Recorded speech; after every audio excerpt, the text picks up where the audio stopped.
La résilience, eh bien, il faut la comprendre comme la capacité de toute structure humaine à faire face avec succès, au niveau individuel et collectif, à une situation traumatique, intense, à s'y adapter, à continuer à vivre et à se développer. On le vit aujourd'hui, malgré les circonstances défavorables.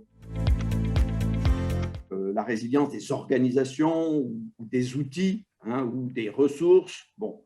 Donc, résilience humaine, à la fois dans sa dimension individuelle et collective, c'est-à-dire finalement cette capacité à résister individuellement et collectivement à une agression, à apprendre aussi de ce traumatisme pour devenir plus fort.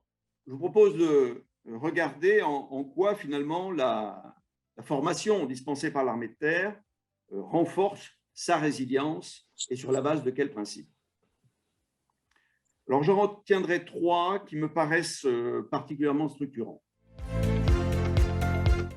Il faut développer la force du collectif, car c'est le premier facteur de résilience. Voilà, seul, on ne peut rien. Le deuxième, eh bien, il faut se préparer. Il faut se préparer avant, il faut gérer pendant, et puis il faut en tirer un certain nombre de leçons après. Et puis, il y a une boucle. Se préparer avant, vivre pendant et vivre après le choc, c'est un triptyque qu'il faut maîtriser. Et puis, le troisième principe, c'est de forger des chefs, justement, qui soient, et par extension, une structure de commandement, une structure de management, mais qui soient en mesure de porter ces enjeux, de porter le collectif et d'être le garant, finalement, de ce triptyque, avant, pendant, après le choc.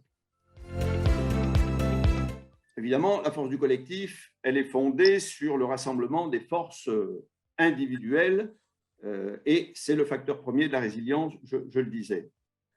On peut dire qu'il y a une première brique à l'édifice. La première brique de l'édifice, c'est ce qu'on appelle, vous comprendrez tout de suite, et on y tient beaucoup dans l'armée de terre, c'est ce qu'on appelle le sens de l'engagement. Bon.